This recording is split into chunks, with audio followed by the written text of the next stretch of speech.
This happened when I was still in secondary school. A friend of mine, Rachel, and I drove out to a public reservoir outside of Minnesota. There had been thunderstorms rolling through the region all evening, and we were parked near a designated recreational area, watching lightning hit across the water. We weren't doing anything unusual, just sort of sitting in the car, talking, windows down, you know. But around 10 p.m., a county ranger came through and told us that the area was being closed off. We left without argument, obviously. Neither of us felt like going straight home, though, so I drove us to another pull-off, and I'd been there before with some friends. It wasn't marked as a park, just a gravel area near a bluff overlooking the same body of water. No lighting, no facilities. I'd never had any issue there. As soon as I shut off the engine, Rachel received a call from her boyfriend. He was agitated and said that he had a strong sense that something was wrong, and wanted to confirm where she was and that she was okay. It was a bit weird, but at the time I dismissed it as just controlling behavior. She ended the call quickly. We got out of the car and walked about 10 meters toward the edge of the overlook, sitting on the flat rock.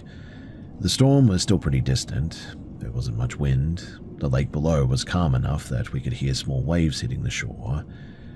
After several minutes, though, I noticed a sound that didn't fit with the rest of the environment. At first, it registered as wind moving through trees farther down the shoreline.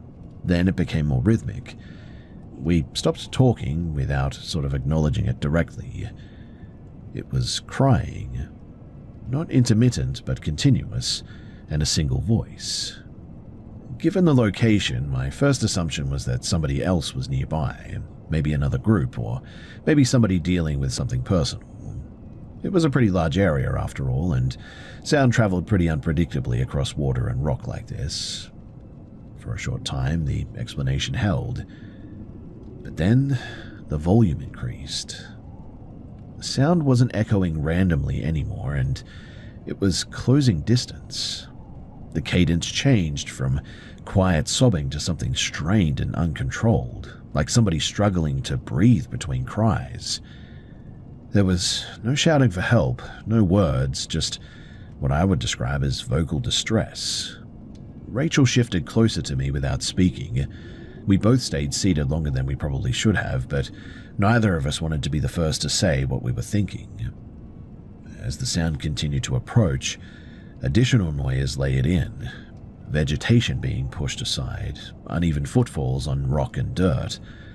Whatever was making the noise seemed to be moving along the shoreline, not toward the road. At that point, I tried to rationalize it as someone intoxicated or emotionally unstable walking through an unsafe area. That explanation, though, really didn't make me feel much better. The sound, it was now close enough that we could tell that it was coming from a single person, likely a woman, moving upright. The crying suddenly escalated sharply, as if the person had suddenly become aware of something. I finally said, as evenly as I could, that we should probably leave. I didn't raise my voice, but immediately after I spoke, the crying spiked into something louder and way more erratic. Branches broke nearby suddenly too, and the movement shifted direction straight toward us. There was no verbal exchange, no call out, just rapid movement closing the distance. We stood and ran, and I don't remember deciding to do it, but we just sort of did. The car, thankfully, was close, but the ground was uneven and loose, and I dropped my keys once and had to grab them again while running. The sound followed faster now, not speaking and still crying. We got into the car without fully shutting the doors before I started driving. I didn't check the mirrors, and I didn't look back. I drove until the paved road ended and then just kept going, until we finally reached a populated area. Neither of us spoke for several minutes. We just sort of sat there, dumbfounded as to what we had just experienced. Later, we tried to break down what could have explained something like that. Someone in crisis? Someone under the influence? Someone intentionally trying to scare us away? But none of those explanations really accounted for what we experienced. We never went back there at night, and I personally avoided the area entirely unless it was daytime and busy. What bothers me most isn't that I don't know what it is. It's more that if we had stayed silent and just a few seconds longer, I really don't know whether it would have approached anyway or how close it already was when we finally reacted.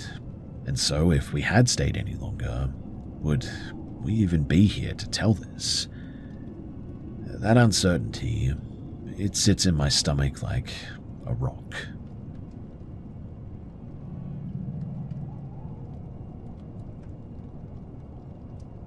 I was staying overnight at my grandmother Elena's house after a severe storm moved through the area one night. The rain was steady, the power failed at around 9 p.m. and mobile coverage dropped in and out. There was nothing unusual about the situation, but the conditions limited distraction for sure. We were sitting in the kitchen with battery lamps, waiting for the electricity to return. Elena began talking about local customs that she grew up with. She was careful to describe them as rules people followed, not as supernatural facts.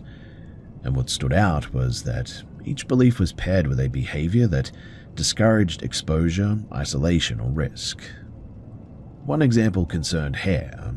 She said that women were expected to keep their hair tied after dark, especially when leaving the house. When I asked why, she said that loose hair was considered a signal that drew unwanted attention. She didn't elaborate any further, but framed it as a method of avoiding notice rather than anything mystical. She then described an incident involving her cousin, Anna, in the early 1970s. Anna was a teenager tasked with collecting water from a hand pump located, just outside of the residential area of where she lived. This was before indoor plumbing was even common, and according to Elena, Anna went early in the morning before daylight to avoid queues. On the walk back, Anna became aware of multiple men walking parallel to her path, one on each side, several meters away. They didn't speak or approach her directly. When she reached a roadside shrine near a crossroad, the men stopped. One of them told her that she was fortunate that she was carrying water, implying that it marked her as having a purpose. After that, though, they just left. Elena emphasized that Anna never saw their faces clearly and didn't run. She continued walking at the same pace until she reached the main road. Another belief involved transporting food at night. Elena said that people avoided carrying prepared meals or sweets through wooded or unlit areas. She described this to a practical reason as well. Food invites interaction. She referenced a man returning from a wedding reception decades ago who was approached by a woman on a rural road asking for food. He reportedly placed a portion on the ground without engaging and continued walking. The next morning, though, the food was still there, which was obviously a bit odd, and also suggests that maybe there was ulterior motives. Elena said that it reinforced the advice not to stop or converse when isolated. She also mentioned household practices, like a metal object under the bed was common in older homes, especially in rooms used by children. She said that it was believed to ground anxious thoughts. When I told her that once I found a kitchen knife under my mattress as a kid, placed there by my mother, she said that that was pretty standard in their family. No explanation beyond that. Now, the final account she shared involved avoiding conversation at night with unfamiliar people, particularly near abandoned structures or open land. She cited a story about a man encountering others carrying a coffin on a dirt road and asking who died. The reply he received was "you." Apparently, the man who saw these people carrying the coffin said that their faces all of a sudden started to transform into these ugly-looking creatures. He described them as monsters, and apparently he ran after this and they chased him, but fortunately they didn't catch the guy. Elena took this as a warning tale meant to discourage curiosity and engagement, rather than a literal event, but still, apparently others swore up and down that it was a real event, and that the man refused to go back there afterwards. Now, I don't treat these accounts as evidence of anything beyond what they really are, but still, I found it difficult to ignore how many of the rules aligned with modern safety advice, despite being explained through older language. What was pretty unsettling though was that last story, which is why I decided to tell all of this. Obviously, there's a little bit of folklore sort of mixed into all of this, but still, that last one, it's kind of creepy, right? I should probably add too that Elena, she says that she actually spoke to the guy at one point, and allegedly, he swore up and down that what he saw was real, and allegedly took that stance to his grave.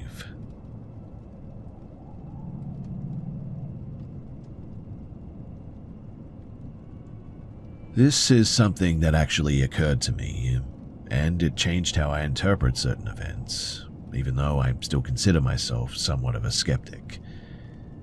So in 2024, my family took a trip to South Korea. We spent time in Seoul, Busan, and then a few days in Jeonju. The trip was normal as well until one night, after dinner and a late visit to a small live music venue, we left the venue at around 11:15 p.m. The streets were quiet and the area was mostly empty because it was late.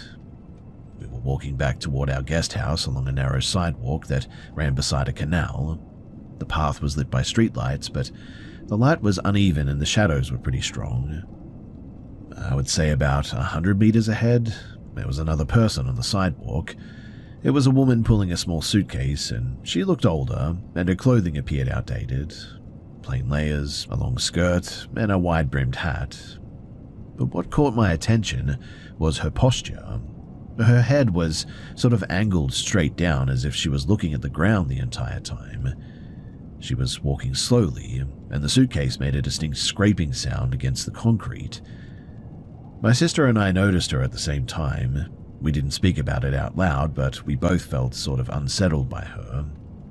We kept our pace steady and passed her without making eye contact.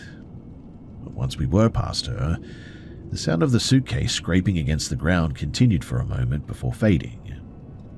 We then got into a taxi to return to the guest house, and during the ride I looked out the window to check if the woman was still on the sidewalk, but instead, I saw her standing among a group of people near a bus stop. She was in the middle of the crowd, and nobody appeared to notice her presence. Also, her posture had changed completely. Her head was tilted back and her face was visible now. And all I can say is that it looked unnaturally pale and rigid, like the skin had lost all of its tone. Her expression was blank and her eyes seemed open but sort of unseeing, if that makes sense. The crowd around her kept moving as if she wasn't even there. There was no reaction from anyone, in fact. And that's what made this whole thing worse. If she had been a normal person, someone would have looked at her or at least reacted at her posture, but nobody did. I didn't mention it to my family at the time because it felt like a detail that would sound irrational if I said it out loud, but that image, it always stayed with me. The next day, I went through the photos from that night to see if I had accidentally captured her at any point.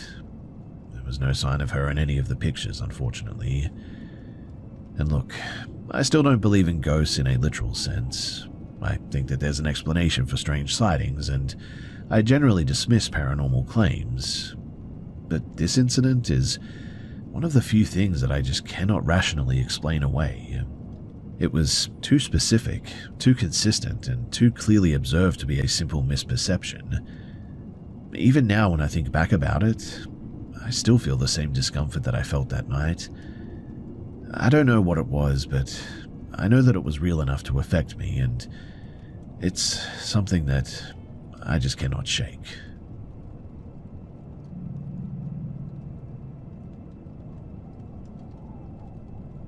So, I just want to be upfront here and say that the only reason why I'm sharing this is because I want to see if anyone has a rational explanation for this. So my family does not buy into paranormal claims, like, at all. We believe that there's some form of afterlife for sure, but we always look for logical reasons behind strange sounds or movements. In fact, we have a bit of a bad habit of sort of obsessing over the obvious causes first. Anyway, a week ago, something happened that none of us could really explain. It was late afternoon, around 5:30, and my mum and I were alone at our home in rural Texas. We were in the living room with our German Shepherd, while our cat was in the hallway. The house is a fenced property with a tall gate at the driveway entrance, and when the gate opens, the sound carries through the yard and into the house. Out of nowhere, there was a loud knock at the front door. 3 knocks, very sharp and heavy. We both sort of froze because the sound didn't match the usual pattern of someone entering the property. I mean, the gate was still closed, and there was no engine noise or movement outside that would indicate that someone had come in. Well, we got up to go and check. The dog reacted immediately, very weirdly. Ears down, tail tucked, body tense. This was not normal at all. Even when strangers come by, she usually barks and runs to the door. But this time she backed away, then ran upstairs and hid under my mum's bed, shaking. We went outside and checked the yard, though, and there was no one there. We even checked for footprints, but no disturbed gravel, no signs that anyone had even been at the door. The gate remained shut too, which was really weird. The property is fully enclosed, mind you, and the nearest neighbor is elderly and physically limited. And really, there's just no way that anyone could knock and leave without us seeing or at least hearing them move through the gate. We both heard the knocks too, and we both confirmed it. We didn't imagine it at all. Our dog even heard it. But there was no evidence of a person outside. Well, after that night, I stopped closing my bedroom door, and when it is shut, I hear faint knocking from the other side, and when the door is open, there's nothing. The knocking only ever happens when the door is closed, which is very strange, but the animals have been acting differently as well lately. The cat and the dog hide behind the furniture, growling or hissing at empty spaces, when they're normally calm and friendly. The change in their behavior as well is really significant. The whole family has also reported hearing voices that are not there. My dad said that he heard my mum call him from the kitchen while he was in the shower one day, even though my mother and I were outside. When I'm home alone, I sometimes hear my parents calling my name, but there's never anyone in the house. Honestly, I thought that I might be losing my mind at one point. But then, the knocking happened again today. It was late, around 9:45, and I had just come home from work. 3 hard knocks at the front door, loud enough to make the key ring rattle. At this point, I'm not sure if this is psychological or something else.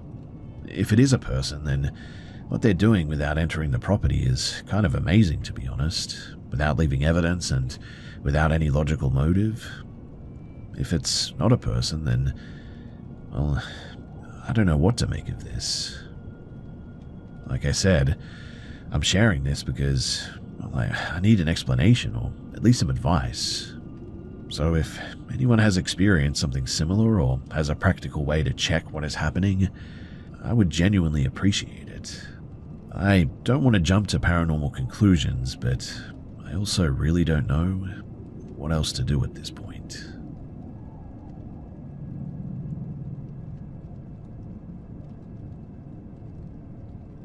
I'm 24 now, and I've lived in the same house since I was 11. My parents and I moved in with my grandparents at that time, and for several years my aunt and cousin also lived with us, and now it's just me, my parents, and my brother. The house is large, old, and has a lot of dark corners. I've always been sensitive to negative energy as well, and as a teenager I often felt like the house had a very heavy atmosphere. I avoided walking around at night unless I absolutely had to, and when I did have to leave my room, usually to get water from the kitchen, I saw a figure on multiple occasions. It was tall, dark, and human-shaped. I could tell that it was a man in old clothing, a long coat, a hat, and a rigid posture. He stood in the living room, motionless, and never moved toward me. I assumed it was my imagination, and so, in the end, I just sort of ignored it. One night, though, I was ironing clothes in the storage room that we used as a laundry and ironing space. I was watching videos on an old computer, and after finishing, I shut the computer off and the screen went black. That's when I saw my reflection, and also the man was standing directly behind me in the reflection. This was the first time that I'd ever seen him so close. I felt immediate panic and left the room quickly, and after that, I avoided being alone in that space. There was another incident too later where I experienced sleep paralysis and I saw him standing at the foot of my bed. I don't remember the details, but I do remember my dad saying that I came into their room crying and told them about it. That's the only reason that I really know that it happened. I told my grandmother about the figure at some point as well, and she said that it was her father watching over the house. I didn't question it then, but it didn't feel like a protective presence, like at all. Anyway, years passed and eventually I stopped seeing him. I stopped thinking about it as well, until a few months ago when my cousin, my brother, and I were having dinner and sort of reminiscing about our childhood. When out of nowhere, my cousin asked if we had ever seen a man in a hat in the house as teenagers. My reaction was immediate and intense. I asked if he was serious, and my cousin confirmed it, and my brother, who is usually the most rational person that I know, looked visibly unsettled because he realized that he wasn't the only one who had seen the figure. They described seeing the same man in the same way, tall, dark, wearing a hat and a long coat, always standing still. The fact that two other people saw him independently made it impossible to dismiss as just my imagination any longer. We discussed it and realized the sighting stopped after our grandmother died, and we couldn't explain why. When I brought it up to my father, he said something that changed the context.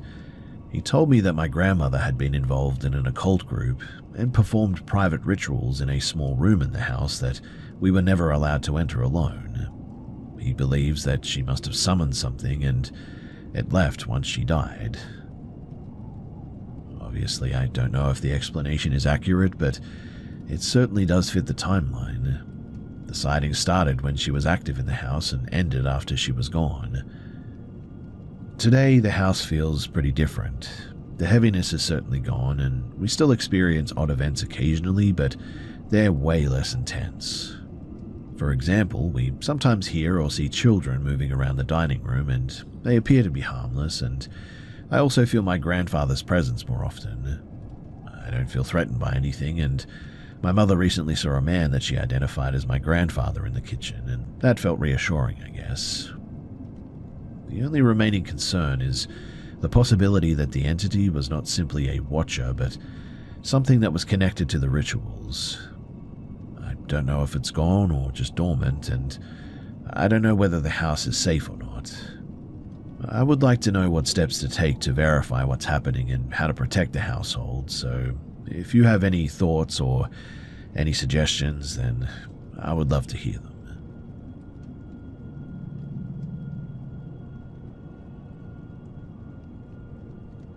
This story comes from my grandmother and has been repeated in my family for decades now. She was in her early 30s and living in a small rural community in northern Romania.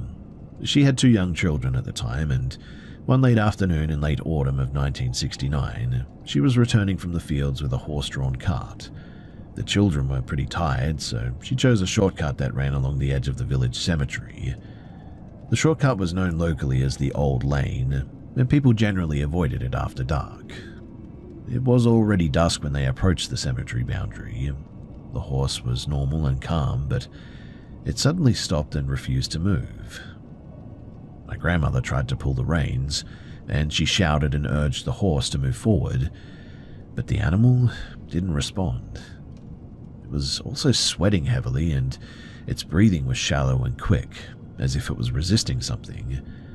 The horse's legs were planted, and it just wouldn't budge, either forward or backward. My grandmother began to pray aloud using phrases that she knew by heart. She didn't stop to analyze the situation, and she simply continued until the horse reacted. After a minute or two, the horse abruptly pulled forward and broke into a run. The cart moved at a pace far beyond normal, as if the horse was trying to escape from something directly behind them. The children, They started crying, and one of them, the younger child, began pointing over her shoulder and screaming. My grandmother turned around and saw a figure standing near the cemetery fence. She described it as short and bald with an unusual face, and that she couldn't recognize it as human. She didn't see clear features, only a distorted shape that looked wrong and really huge dark black eyes. The figure didn't move forward, but it also didn't retreat. The cart didn't stop until they reached their home, and once inside, my grandmother immediately shut and locked the door. She did not speak about the event in a sensational way at any point, and she treated it as a fact and avoided that path after dark from then on.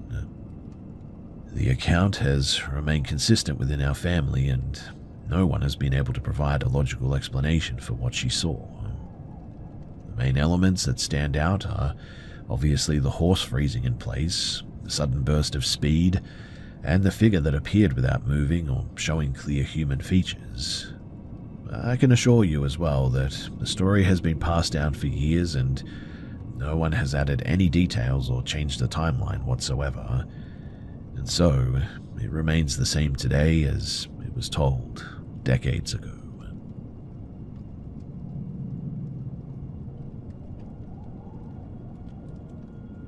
This occurred in New Mexico in 2014, along a canyon trail. My friend and I were in our early 20s and had planned a weekend of drinking and some camping. We had a basic campsite set up in a designated area near a river. We were loud, careless, and not thinking about the rules or the environment.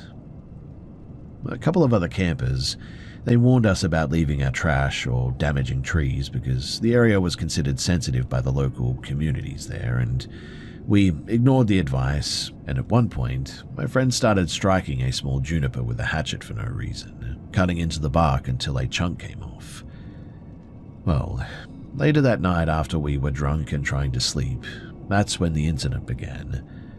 At first, it was a feeling of pressure outside the tent, like somebody was standing close to us. Then we noticed movement along the tent wall. It looked like shadows, but the light in the campsite wasn't strong enough to cast them. The air outside felt colder and denser all of a sudden. The shapes were small, maybe around 2 to 3 feet tall, and they moved in a pattern around the tent. They also didn't walk normally. They moved in a sort of synchronized fashion, a bobbing motion, as if their bodies were dipping and rising with each step. Their silhouettes appeared as if covered in thick, rough material, like unkempt hair or maybe fur or something. They formed a tight circle and kept moving in a loop. The sound of their movement was heavy and deliberate. We could hear something like a chant, low and repetitive, but we couldn't make out any of the words. Then the contact started. The tent fabric was pushed hard enough that it dented inward and hit my friend's head. It wasn't a light touch either. It felt like something solid pressing in. When we unzipped the tent to confront them, there was now nothing there. The surrounding campsite was empty, and the only thing that moved was the wind in the trees. But each time we zipped the tent back up, the shapes returned, continuing their circle. The movement resumed and the chanting started again. It repeated this pattern for at least 30 minutes as well. One of the figures seemed to carry a long stick or something. The silhouette also suggested a necklace or a collar made of something irregular, possibly bone or stone or something, I would guess. And the overall impression that I got was of an intentional ritual rather than random movement. We didn't see anything aggressive beyond the poking, but the fact that the tent was being physically pressed, and the pattern kept repeating with no visible source when we opened the tent, made it feel like we were hallucinating or something. In the morning, after no sleep whatsoever, we packed up and we left immediately. We didn't speak much during the drive home, and we never did return to that area after that. Now, I've read about little people in various Native American traditions, including some that describe guardians of canyon areas, but I don't know if that's what we actually saw or if that fits these stories or whatever, but I only know that we were both awake, both saw the same thing, and we both experienced the same physical interaction. Personally, I'm still trying to understand what any of this was. And every time that I think about it, I get this unsettling feeling in my stomach.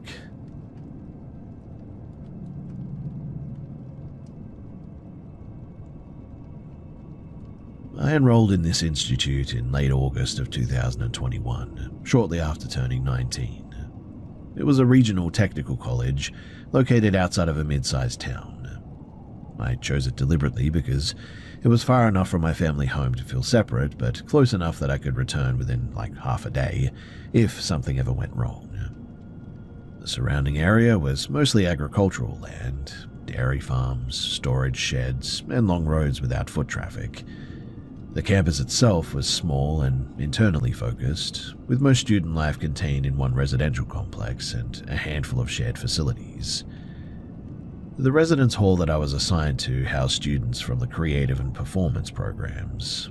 The building had 4 levels, separated by program and gender, with a shared laundry and storage area below ground level. It was the type of place where everyone sort of became passingly familiar with each other within a few weeks, even if you never really spoke. You learned routines quickly, who practiced late, who smoked outside after midnight, who always studied in the common room, things like this. Within the first month, I became aware of 2 male students who were often together.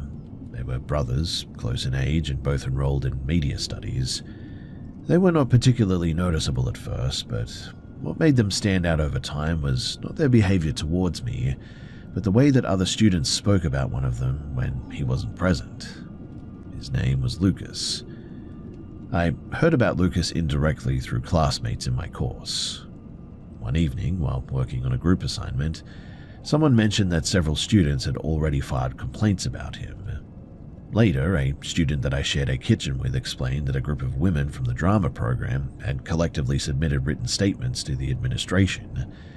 The statements described repeated unsolicited messages, unexpected appearances at rehearsals and off-campus events, and a pattern of, persistent contact that continued after requests to stop. According to her, the administration acknowledged receipt of the document and then did nothing observable. At the time, this information felt pretty distant to me. Lucas had never spoken to me directly, and I didn't receive messages from him ever. I had never even noticed him watching me at all. Given that, I sort of categorized him as a known risk to others, but not an immediate concern for myself. That judgment, though, would later feel very careless, though not obviously wrong at that time. Now, one contextual detail matters here a lot. Many students at the institute, they were international and private transportation was pretty uncommon. Public transit in the area was limited too, and the rides were typically coordinated in advance. Lucas and his brother, they didn't own a vehicle, and this was confirmed due to a mandatory residence meeting at the beginning of term, where students introduced themselves and discussed shared resources. I remember this because several people joked about how isolated the campus was without a car. At the end of term, I returned to my family home for the summer break, and I stayed there for several weeks. During this time, the campus and everyone associated with it sort of faded from relevance. I resumed old routines, and I reconnected with some friends that I hadn't seen regularly since enrolling. One evening in early January of 2022, I met a childhood friend for dinner at some point. We chose a small restaurant in town that locals favored largely because there were few alternatives, and it wasn't really a place that people passed through casually. You either lived nearby or had reason to be there. We had both been seated there for about 15 minutes when I noticed someone across the room who did not fit into the usual local pattern here. It took longer than it should have to register why he seemed out of place, but when I realized who it was, the recognition came with a delay rather than a shock. Lucas was sitting alone at a table near the wall. He was facing in my direction, and I cannot say with certainty how long he had been looking at me for, but when our eyes met, he certainly didn't look away. I informed my friend quietly, and she looked over and confirmed that she recognized him from a photo that I had previously shown her. At the time, neither of us reacted outwardly. There was no interaction, in fact. He didn't approach, he didn't signal or gesture. The lack of action is what made it difficult to interpret in the moment, really. It was only after we left that the logistical implications became pretty apparent. The town that I was in was not a direct transit line from campus. Reaching it without a car required multiple connections and advanced planning. Lucas had no social ties in the area as far as I knew. His brother was not with him too, and there were larger towns significantly closer to the campus where students typically traveled during the breaks, that is. In other words, there was no obvious reason for him to be where he was at that time, unless it was intentional. I didn't report the encounter. I couldn't articulate a violation that had occurred. Nothing he did crossed a clear boundary in that moment. But still, the event disrupted my assumptions about distance and anonymity for sure. I had believed that leaving campus meant leaving its risks behind, but that belief was no longer tenable. When the new term began, I learned that Lucas and his brother were no longer enrolled as well. No announcement was made, no explanation was offered. Students speculated quietly, but nothing was really ever confirmed. I never saw either of them again, in fact. I completed my program in mid-2024, and eventually I left the area entirely. And it was soon after I left that I eventually found out what happened there. So apparently Lucas and his brother, they had sexually assaulted one of the girls there, and according to what I heard, they also tried to kill her, but she narrowly escaped, and apparently now they're in prison. Which sort of begs the question, right? Why was Lucas in my town, watching me from that table, where really he shouldn't have been there?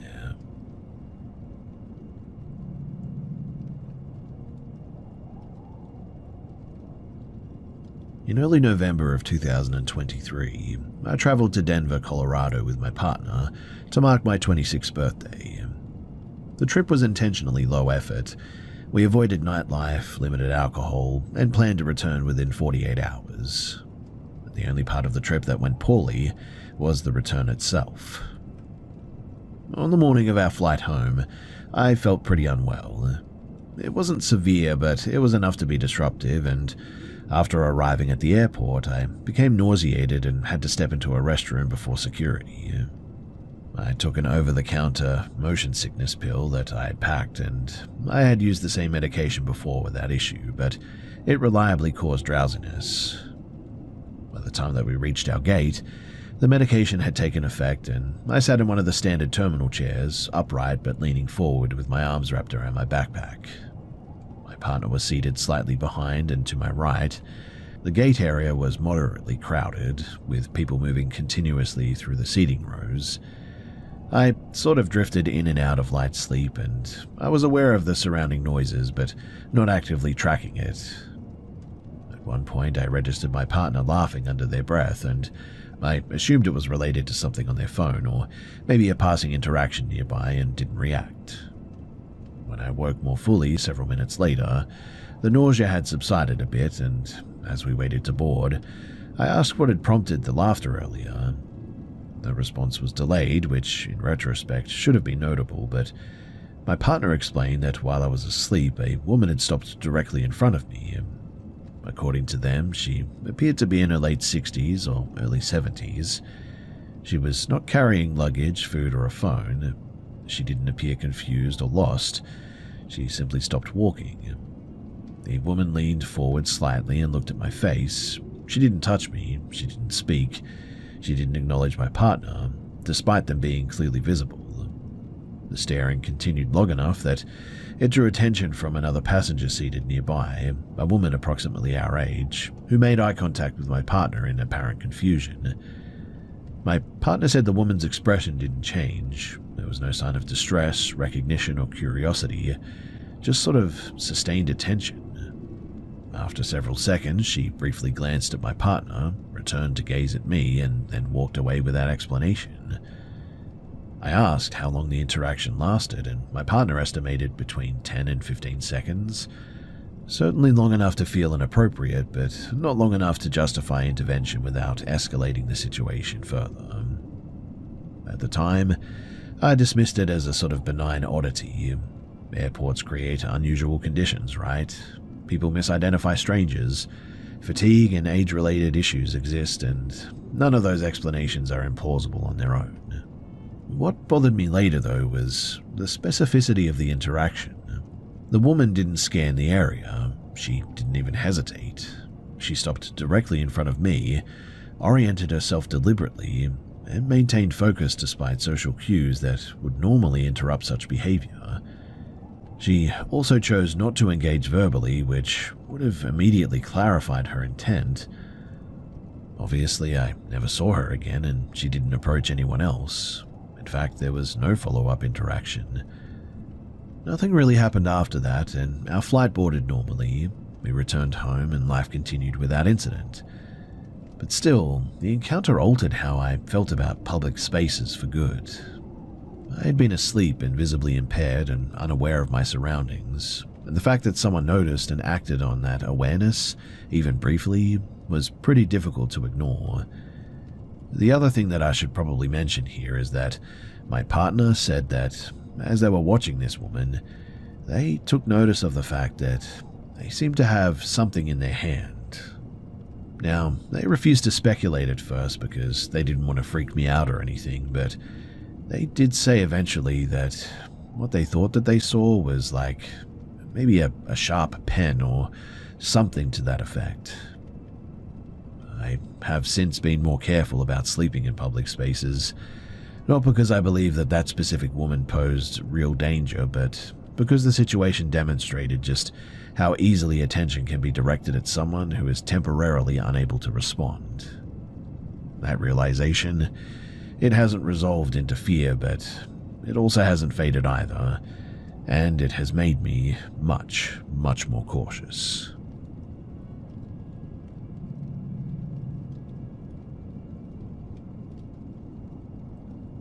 Before I share this, I just want to say that this situation, it didn't begin with anything that seemed risky. I think that's the part of what made it so difficult to respond to once it did escalate. There was just no single moment where it clearly crossed a line. Instead, it unfolded in sort of fragments that only formed a pattern much later.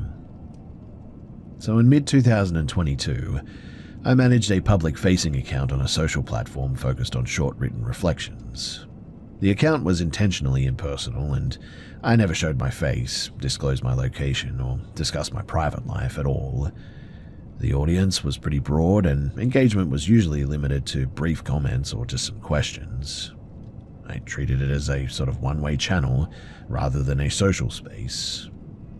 Around that time, though, a man reached out through direct messages. He appeared to be in his late 30s or early 40s based on what he shared.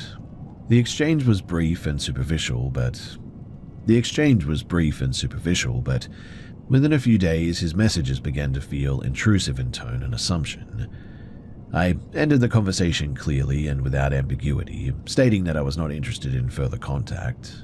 I blocked him immediately afterward. That should have been the end of it as well, but it wasn't.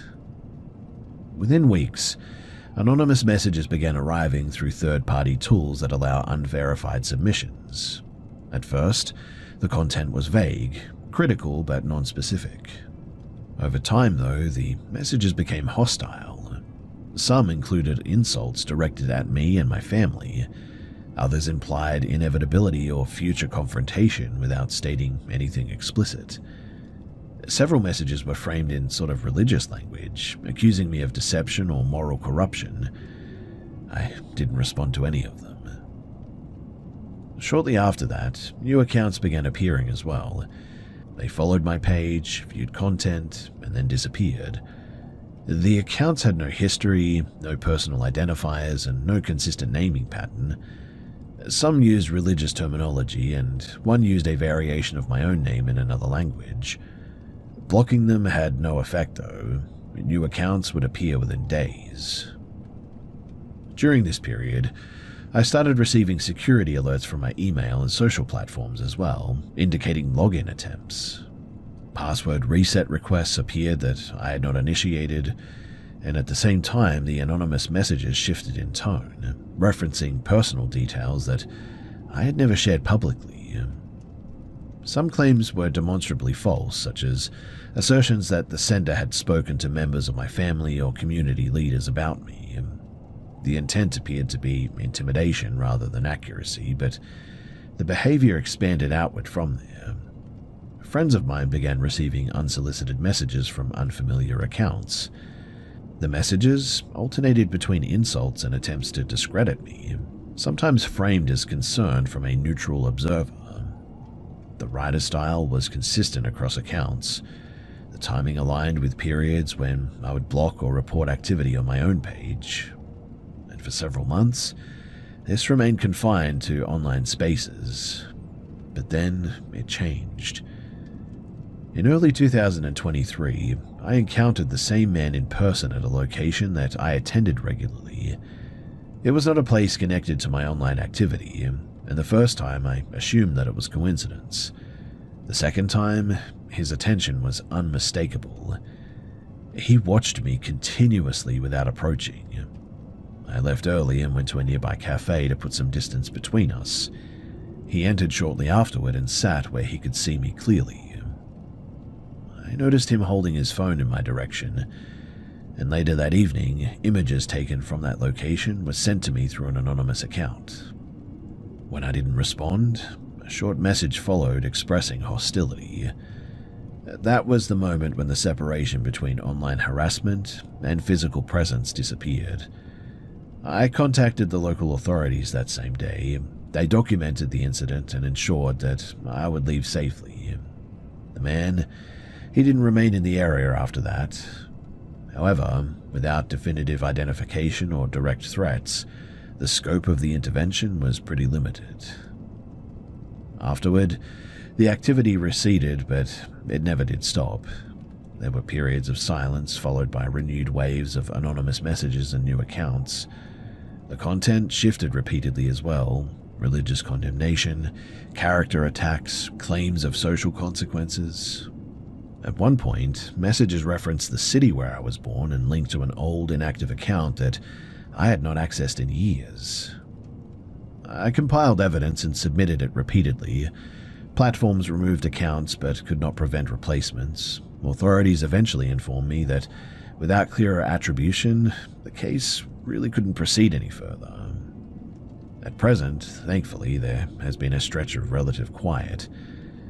Based on past experience, I don't interpret this as resolution by any means, but there was never a confrontation, explanation, or demand that could be negotiated or even refused. The entire situation stemmed from really what was a single brief rejection and continued without input from me. What remains unsettling, though, is not the content of any one message, but the persistence across time and methods. This guy has chosen to maintain attention long after contact was severed, and they've adapted their approach when barriers were introduced. Like I said, there's no clear conclusion at this point, only an ongoing awareness that disengagement, it hasn't ended this other person's involvement, and really, at this point, I don't know what to do.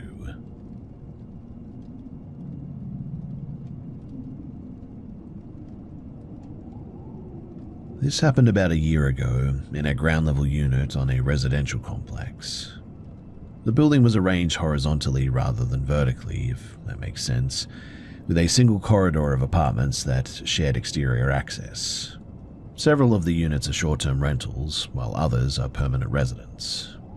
My partner and I, we lived at the far end of the building. There was no unit directly beside ours on one side, and the nearest neighbor apartment is above us. We had returned the previous evening from a week-long trip as well. The apartment was not settled back into order at that stage, and an open suitcase was still on the bedroom floor.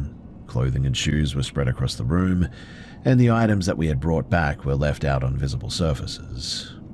What I'm getting at is that the space didn't resemble a vacant or temporary rental by any means. It was clearly occupied. Now, at about 8:40 in the morning, I became aware of the bedroom door opening. The sound itself was minimal, but enough to break my sleep, and when I opened my eyes, the door was no longer fully closed. It was open just enough to create a narrow gap, and from that gap, I saw part of a face, specifically one eye, looking directly into the room. The halfway light had been switched on, which is why the figure was visible, and I didn't hear footsteps or breathing. I couldn't determine the person's gender or age or anything. I didn't move.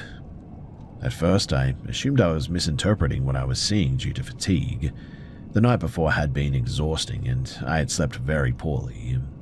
I continued looking at the doorway, expecting the figure to resolve into something explainable, but it never did. The person remained still for a period that I later estimated to be between 15 and 20 seconds. Eventually, the eye withdrew. The door was pulled closed from the outside. There was no sound indicating urgency or surprise. The movement was controlled and deliberate. Only after the door closed did I return to check whether my partner had gotten up. They were still in bed beside me asleep. At that point, I noticed that the bedroom light had not been turned on, confirming that the hallway light had been activated intentionally by whoever entered. I was unclothed at the time, and that realization came after the immediate confusion subsided. The physical vulnerability of the situation was more disturbing than the intrusion itself, really. There had been no attempt to hide the act of looking, is what I'm getting at. The person had not retreated quickly, as someone might if they had entered by mistake. Once fully awake, we checked the apartment. Nothing appeared to be missing or disturbed beyond what had already been unpacked. The front door was unlocked, and I had not secured it the night before, a decision influenced by exhaustion and familiarity with the building. Later that morning, I contacted the property management office. I asked whether anyone had accessed our unit and whether security footage could be reviewed. I was told that the hallway cameras were not operational any longer, and I was also informed that no maintenance workers were scheduled for that day in any unit. The manager said that she would check whether nearby short-term rentals were occupied, but could not provide immediate answers. No follow-up explanation was offered, and no record of entry was ever found. Without footage, there was no way to determine whether the person was a guest from another unit, a staff member acting without authorization, or someone who really should not have been in the building at all. What remains unsettling the most, though, is not the possibility of a mistake, but the behavior itself. If the person believed that they had entered the wrong apartment, like I said, there would have been multiple cues that should have prompted immediate withdrawal. Instead, they chose to observe and then leave quietly without acknowledgement. I have since taken additional precautions. The door is locked consistently from now on. We requested written clarification from management regarding access protocols, though no substantive changes have been communicated. There have been no repeat incidences, which I'm thankful for, but really that means that there's no conclusion here. I really hate the thought of somebody coming in and peering at me while I'm completely butt naked, but still, I'm just glad that it didn't turn into something more than that. And honestly, that's probably because my partner was by my side.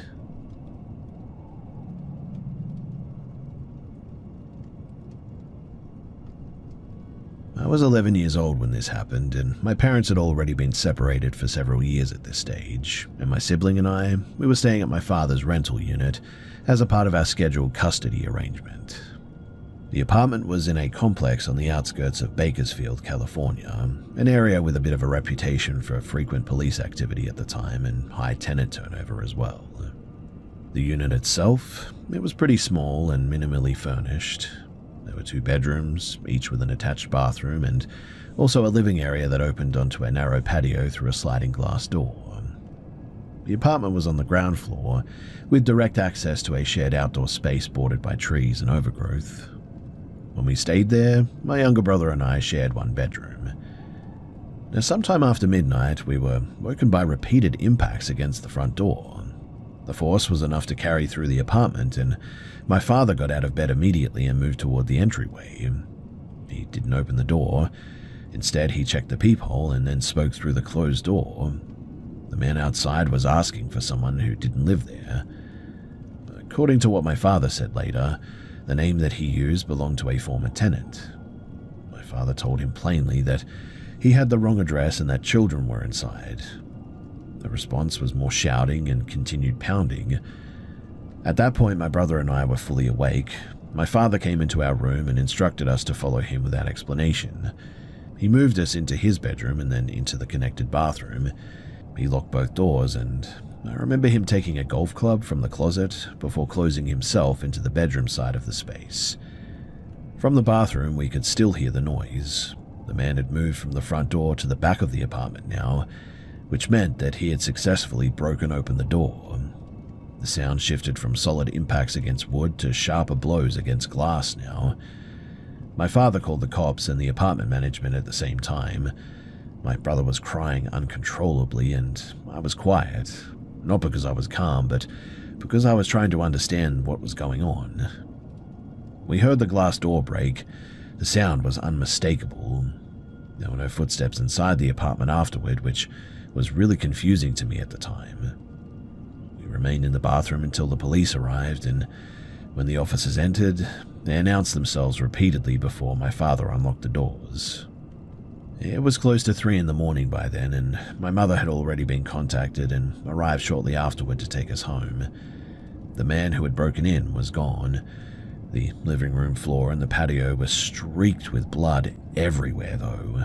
That is an image that I will never forget. Later, we were told that the man had forced his way through the sliding door, and he had cut his wrist really badly, apparently, enough to cause significant bleeding. Instead of entering further, he fled toward the wooded area behind the complex. Police tracked him by following the blood trail and found him a short distance away. He was taken into custody and he was treated by paramedics. We were never told what charges were filed or what ultimately happened to this guy, too. In the years since then, the event has sort of settled in my mind, less vivid than it was at the time, but certainly more persistent. I replay the scene often in my head. It's the escalation and the containment and the waiting that always makes my skin crawl. I'm also sensitive to sounds at night now and to doors that feel insufficiently secure. I also sometimes continue to experience nightmares involving that forced entry night, regardless of where I'm living. These symptoms overlap with broader anxiety issues that I have, for which I am now receiving treatment for. But what makes the incident difficult to contextualize is just how narrowly it avoided becoming something way worse. The man was not targeting us specifically. He was not acting with a clear plan, in fact. The violence was really chaotic and sort of misdirected, and that randomness is part of what really makes me feel uncomfortable about the whole thing. Years later, too, long after my father had moved away, the same apartment complex made local news for a series of break-ins involving a man entering occupied units at night and climbing into bed with residents, apparently. The incidents continued for months before an arrest was made, and that despite surveillance footage. I don't connect these events directly, but still, the knowledge that such behavior could occur repeatedly in the same environment reinforces a basic conclusion that I reached pretty early on in my childhood even. Safety in familiar places often depends on conditions outside of one's control. And that understanding, it has never fully faded for me.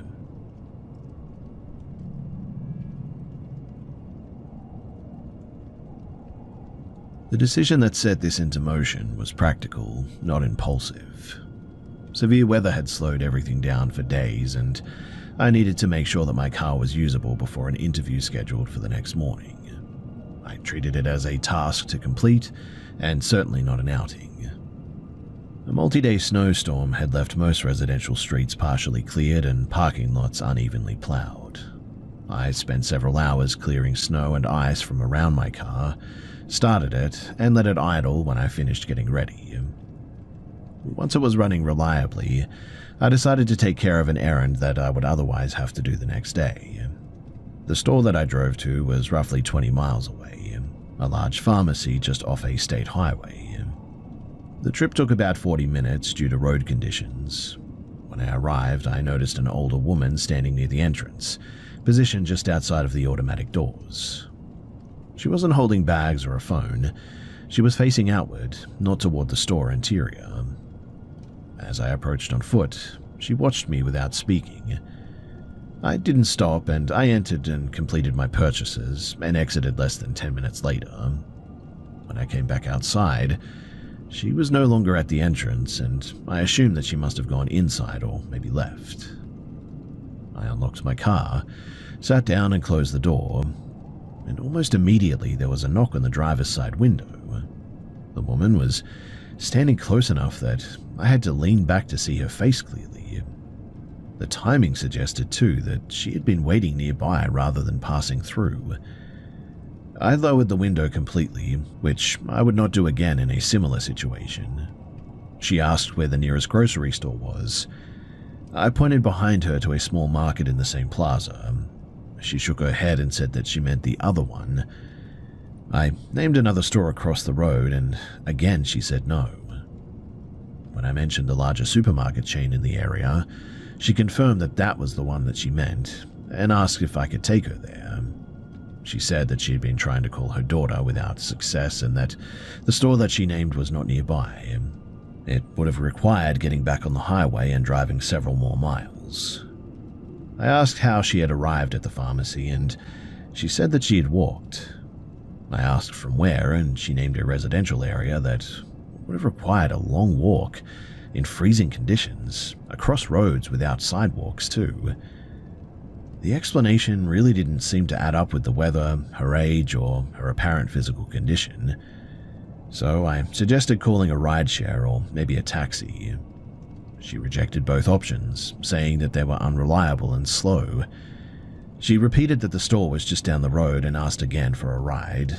Her tone shifted though from neutral to insistent. She did not raise her voice, but she did not acknowledge my refusal as final either. Throughout this exchange, she didn't look around or attempt to engage anybody else. Several people passed within a short distance, in fact, and she remained completely focused on me and my vehicle. I told her in the end that I couldn't help her and that I needed to leave. She continued speaking for several seconds after that, repeating her request and offering additional explanations that didn't seem to clarify anything, and eventually she stepped back from the car. Now, as I began to pull out, I saw her move toward the edge of the lot. She didn't approach another person, but in my side mirror, I noticed her stop and reach into the front of her coat, partially opening it. She removed an object briefly, long enough to adjust it, and then concealed it again. And it appeared to be a small knife, held low and close to her body. There was no brandishing or overt threat by any means, but that action seemed deliberate and not performative. I drove away immediately. As I exited the lot, I checked the mirrors and saw her standing still facing the direction that my car had gone. Nothing followed, and thankfully I wasn't contacted again. I have been thinking about this over the past few days as well, and I can list some alternative explanations for her behavior, including confusion or unrelated intent, I guess, but none of those explanations account for the sequence as a whole. The waiting, the insistence on entering my car, the refusal of safer alternatives, and the concealed object revealed only after I declined. I'm 30 years old, and I'm frequently mistaken for being younger. That fact matters too, because it likely influenced how I was perceived in that interaction. Thankfully, the incident ended without escalation, which I was very thankful for. And also, I have been past that pharmacy a few times, and thankfully I have not seen her again. And I really hope that it stays that way.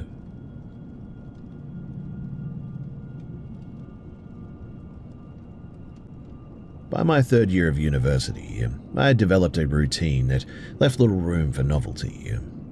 Classes, practice, and part-time work filled most of my time, and the campus itself, well, it felt pretty predictable.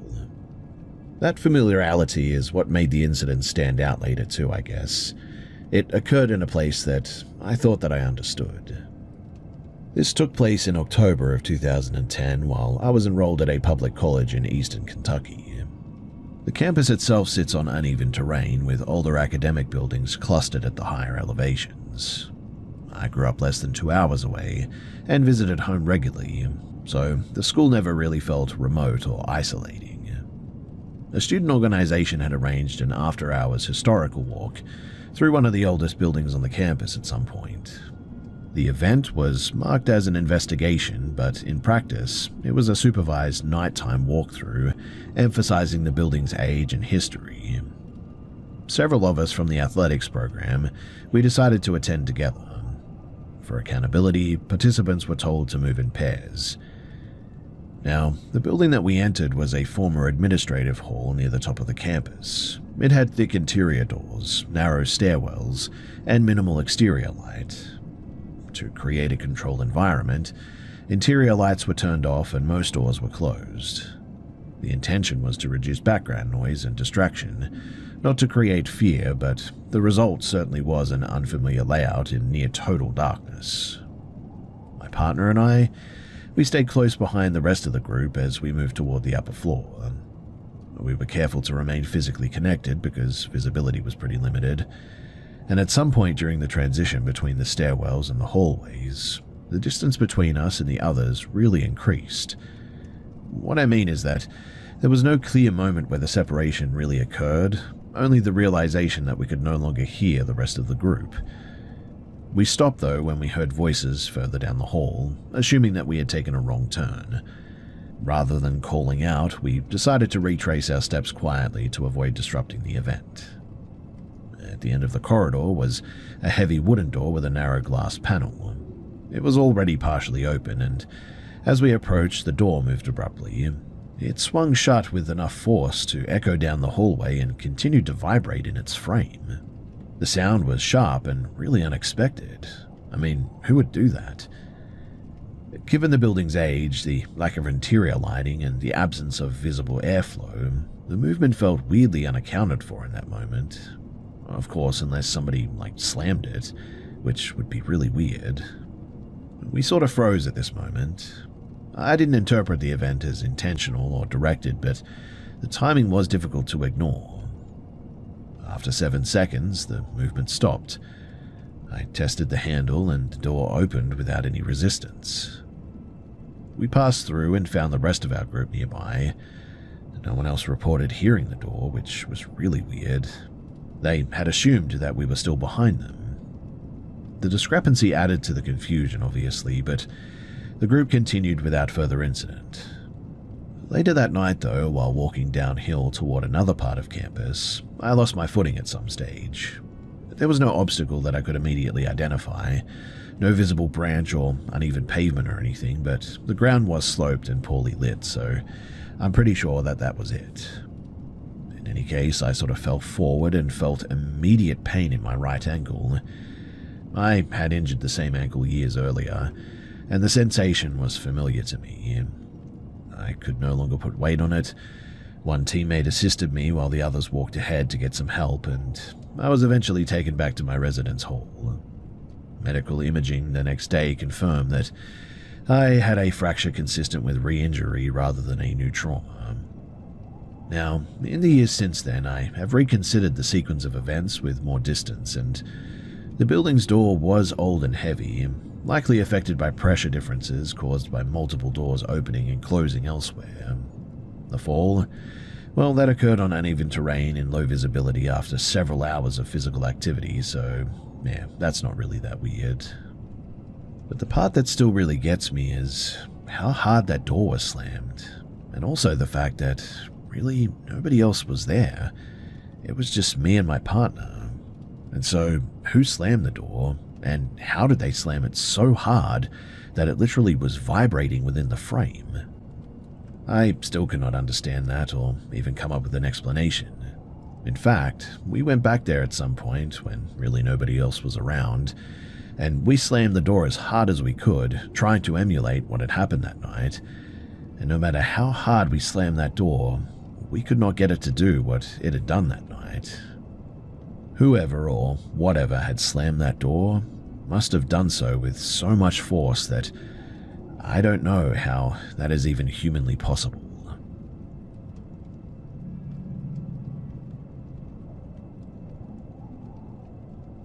I took a job in late 1991, not long after moving. I was 21 at the time and needed some steady work more than anything else. The position was clerical, attached to a large retail building, one of those sort of 19th century department stores that had been renovated in sections but never fully modernized. The facade was preserved heritage stone, the interior a mix of new wiring and very old structural choices that really no one had quite resolved. I rented a small unit though, close enough to walk if I had to. My shifts were mostly daytime, but every so often management asked staff to stay back after closing to process inventory and pricing updates. The work itself was pretty routine, but what stood out almost immediately was where our office was actually placed. The pricing office was not on the main retail floors. It was a converted service room behind the sales levels, accessible by a narrow internal walkway that crossed an open void above the loading area. The room itself barely fit 2 desks, 2 terminals and a set of industrial label printers, and above us were 2 unused floors that had once been administrative offices, then later storage, and eventually nothing at all. Those levels were officially closed off, though the doors were never locked. In any case, I shared the space with a woman named Karen, a few years older than me, who had worked there long enough to treat the building as an inconvenience rather than a curiosity. During my first week, I noticed small irregularities, sounds mostly, footsteps overheard during times when the upper levels were empty, or should have been at least, the noise of chairs scraping, faint and distant, though there were no chairs left upstairs as far as I knew. Once or twice, the scent of tobacco drifted through the office, despite a strict no-smoking policy, and also some modern ventilation, which should have made that impossible. And so, at first, I just assumed that the building simply carried sound poorly. I mean, old structures often do, right? Karen heard the same things as well, but dismissed them as the place settling, even though it was the middle of summer and nothing was changing structurally. The first visual incident, though, that happened midweek. So I was standing at the printers when I noticed someone at the far end of the corridor outside of our office.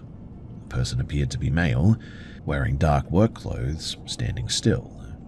I turned fully to look, expecting to see a contractor or maintenance worker or something.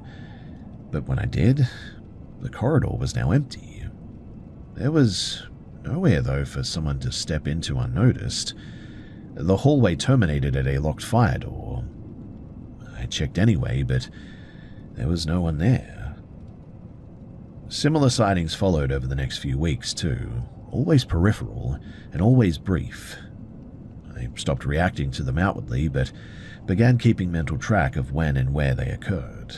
Unfortunately, though, no clear pattern emerged. The escalation, though, came during an overtime shift in early December. The store was closed and the weather was poor, and only a handful of staff remained in the building. Karen had already left and I was alone in the pricing office, aware of the rain hitting the upper windows and very little else. After about an hour, I heard movement above me that was more sustained than before, and louder than usual. Not footsteps, but something closer to general activity, I guess, like drawers opening or papers being moved. I decided, against my better judgment, to go and check whether someone had accessed the restricted floors. I took a torch from the supply cabinet and used the old service stairs at the back. The stairwell lights didn't activate, and on the first unusual level, the offices were exactly as expected. Striped rooms, dust and disconnected wiring everywhere. As I moved further along, though, I felt an abrupt sense of, what I can only describe as pressure. It left the clear impression that I was somewhere that I shouldn't have been as well. It was similar to walking into a meeting that you weren't invited into, is how I like to describe it, multiplied and really sustained. I backed out of the room, and that's when I noticed a light ahead of me, actual light, not from my torch, but coming from the direction of what had once been a staff function hall. The doors were partially open, and inside, though, the room was empty. No people, no music, just a single maintenance lamp that apparently had been left on, illuminating nothing in particular. It was at that point, too, that the discomfort escalated into something harder to rationalize. The feeling wasn't dramatic, but it was definitely there, and I left immediately. As I reached the bottom of the stairs, I encountered my supervisor, Helen, moving quickly toward the exit. She looked unsettled and asked where I had been. When I told her, she paused and said nothing further until we were outside of the building. We decided to go and get a coffee, and we spoke at a cafe nearby, and she told me that while finishing paperwork, she heard typing and conversation echoing throughout the corridors, distinct enough to recognize speech patterns but not words. She also described seeing a woman pass her office door dressed in outdated business attire. Helen had assumed that it was me until she came out and checked and found my office empty. Neither of us said anything about this incident. I mean, there really was no protocol for that kind of thing back then anyway, and no clear benefit in raising it. I continued working there for another 8 months. The disturbances never escalated beyond that night, but they also never really fully stopped either. The sounds continued. The brief sightings continued. No explanation was offered, formal or informal. Years later, though, I learned that several employees had died on that site over the building's long operational history, mostly industrial accidents from earlier decades. And that information certainly changed the way that I looked at the building. I really don't know what to make of all of this. I did leave the job eventually, and the building is still there, still operating, still largely unchanged above the floors that customers never see. And when I pass it from time to time, I often wonder if whatever was happening in there is still going on.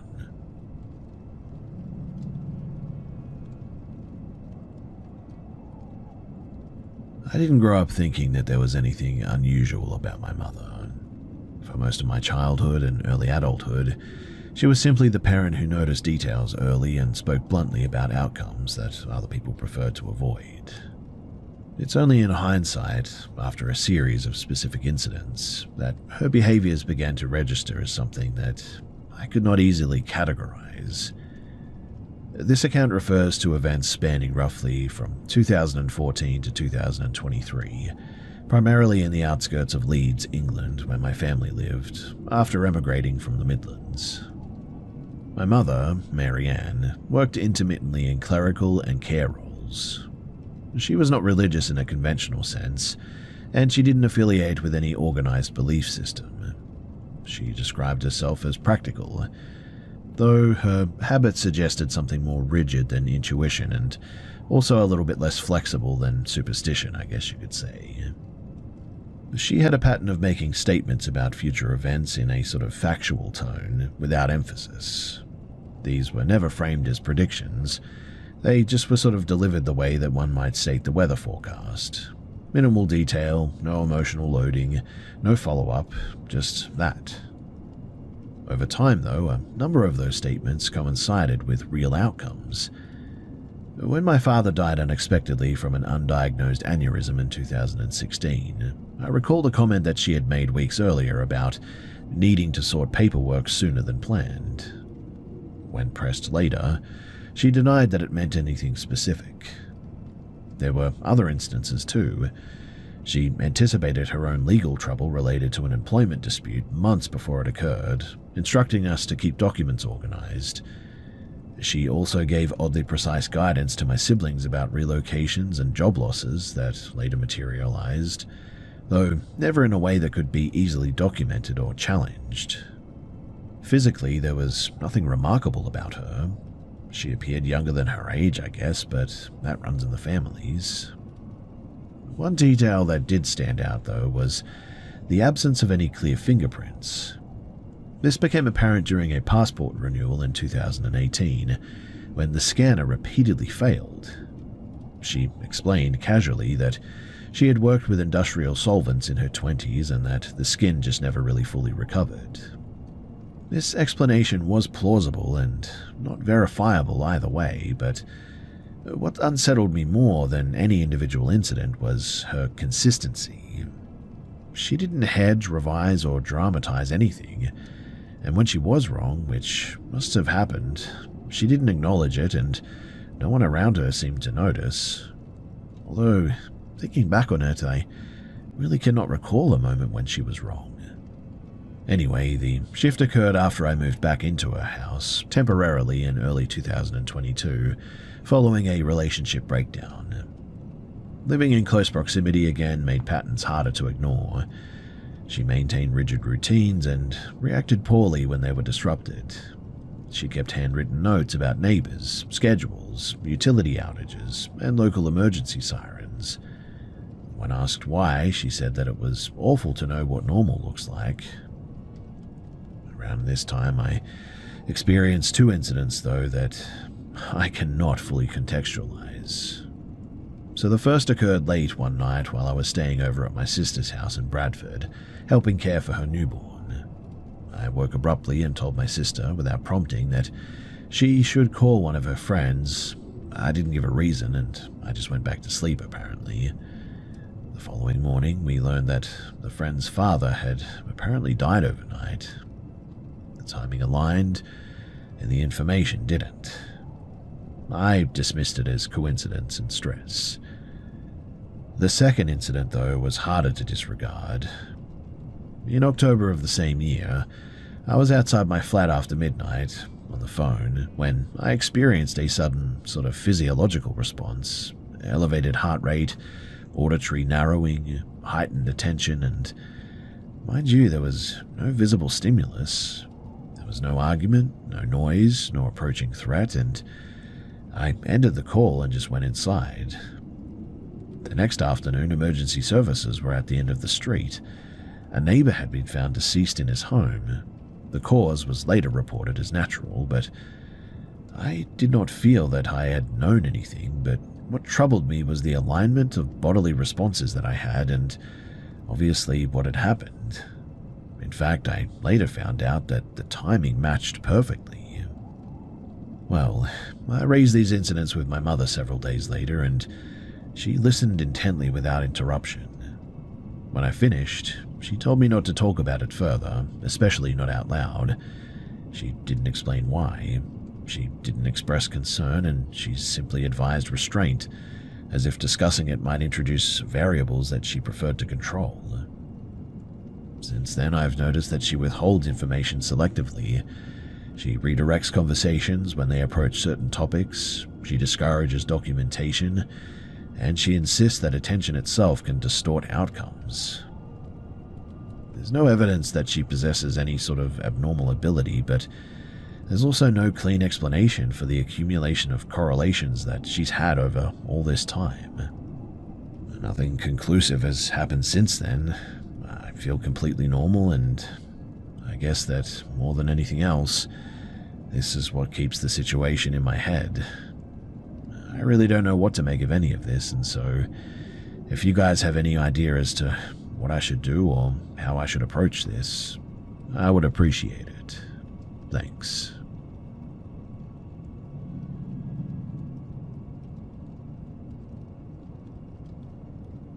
I live in Iowa, and I also live in a ground floor apartment in a complex built around a shared pedestrian corridor, with exterior stairwells, mail units, and parking bays.